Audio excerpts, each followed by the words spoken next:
Vivo Y সিরিজের একটি brand new smartphone launch করতে চলেছে Vivo Y21। Hey guys, welcome to PM update YouTube channel. আজকে আমি কথা বলবো ভিভো Y21 এই ফোনটিকে নিয়ে।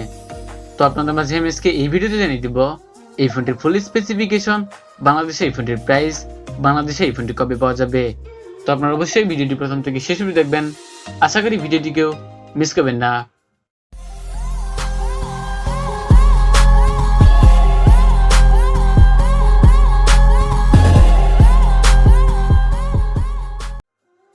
প্রথমে আমি কথা বলবো এই ফোনটি বিল্ড কোয়ালিটি নিয়ে। ফোনটি প্লাস্টিক বিল্ডের তৈরি, কিন্তু প্লাস্টিক বিল্ডের হলেও এই ফোনটি দেখতে অনেক প্রিমিয়াম এবং সুন্দর হবে। এছাড়া ফোনের সামনে থাকছে ভিনস ডিসপ্লে। ফোনটিতে সিকিউরিটি হিসেবে থাকছে সাইড মাউন্ট ফিঙ্গারপ্রিন্ট সেন্সর। এছাড়া ফোনটি দুটি কালার ভেরিয়েন্টে পাওয়া যাবে, ডায়মন্ড গ্লো এবং মিডনাইট ব্লু। আর ফোনটির ওয়েট থাকছে 182 গ্রাম। এবার কথা বলা যাক এই ফোনটির ডিসপ্লে নিয়ে। ফোনটির ডিসপ্লে হিসেবে থাকছে 6.5 ইঞ্চি IPS LCD প্যানেল, যার রেজুলেশন থাকছে 720x1600 পিক্সেল। পিক্সেল ডেন্সিটি পাবেন 270 ppi।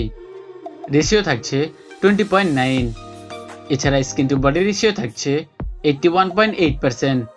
ফোনটির ডিসপ্লে প্রোডাকশন হিসেবে কিছু থাকছে কিনা সেটা উল্লেখ করা হয়নি। এবার কথা বলা যাক এই ফোনটি পারফরমেন্স নিয়ে। ফোনটি চিপসেট হিসেবে থাকছে মিডিয়াটেক হিলিও P35 একটি অক্টাকোর প্রসেসর, যেটা 12 ন্যানোমিটার দ্বারা তৈরি, যার ক্লক স্পিড থাকছে 2.3 GHz। এছাড়া ফোনটি রান করবে অ্যান্ড্রয়েড 11 ফান্টাস 11.1 অপারেটিং সিস্টেমে। ফোনটির জিপিইউ হিসেবে থাকছে পাওয়ার VR GE8320। এছাড়া ফোনটি একটি র্যাম এবং দুটি রোম ভেরিয়েন্টে পাওয়া যেতে পারে, 4GB 64GB, 4GB 128GB। এছাড়া মাইক্রো SD কার্ডের মাধ্যমে স্টোরেজও বাড়ানো যাবে। আর এখানে থাকছে 1GB ভার্চুয়াল র্যাম, মানে 1GB র্যাম ভার্চুয়াল ভাবে বাড়িয়ে নিতে পারবেন। এবার কথা বলা যাক এই ফোনটি ক্যামেরা সেটআপ নিয়ে। ফোনটির পেছনে থাকছে ডুয়েল ক্যামেরা সেটআপ, যার প্রাইমারিতে থাকছে 13 মেগাপিক্সেল এবং 2 মেগাপিক্সেল মাইক্রো সেন্সর লেন্স। এছাড়া ফোনের সামনে থাকছে 8 মেগাপিক্সেল সেলফি ক্যামেরা।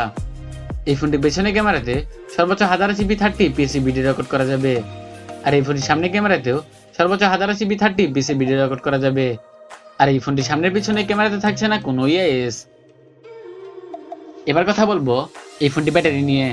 ফোনটি ব্যাটারি হিসেবে থাকছে 5000 mAh ব্যাটারি, যার সাথে থাকছে 18 ওয়াটের একটি ফাস্ট চার্জার। আর এই 18 ওয়াটের ফাস্ট চার্জার দিয়ে এই ফোনটি ফুল চার্জ করতে প্রায় 2 ঘন্টার মতো সময় লাগতে পারে। এবার জানিয়ে দেওয়া যাক বাংলাদেশে এই ফোনটি কবে পাওয়া যাবে এবং বাংলাদেশে এই ফোনটির প্রাইস সম্পর্কে। অলরেডি এই ফোনটি লঞ্চ করেছে, আর বাংলাদেশে কবে লঞ্চ করবে সেই তথ্য কিছু জানা যায়নি। আর বাংলাদেশে এই ফোনটি প্রাইস হতে পারে 17 থেকে 18,000 টাকার আশেপাশে। এই ফোনের লুকটা বাদ দিয়ে এই প্রাইস রেঞ্জের ভিতরে এই ফোনের কোনো কিছুই আমার কাছে ঠিকঠাক লাগেনি। পারফরমেন্সটা আর একটু বেটার কিছু দেওয়া উচিত ছিল। এছাড়া ক্যামেরা সেটআপটা আর একটু বেটার কিছু দিলে ভালো হতো। সবকিছু মিলিয়ে আমার কাছে কেমন যেন একটু দামটা বেশি মনে হয়েছে। তো যাই হোক, এই ছিল আজকের ভিডিওটি ভালো লাগলে অবশ্যই লাইক করতে পারেন, চাইলে আপনার বন্ধু বান্ধবদের সাথে ভিডিওটি শেয়ার করতে পারেন, এবং আমার চ্যানেল সাবস্ক্রাইব তো মাস্ট। সাবস্ক্রাইব করে পাশে থাকা বেল বাটনটি বাজিয়ে দিতে ভুলবেন না। গাড়ি এবং বাইক চালানোর সময় ফোনে কথা বলা থেকে বিরত থাকবেন। তো আবার কথা হবে নেক্সট কোনো ভিডিওতে। সে পর্যন্ত ভালো থাকবেন, সুস্থ থাকবেন। Thanks for watching this video.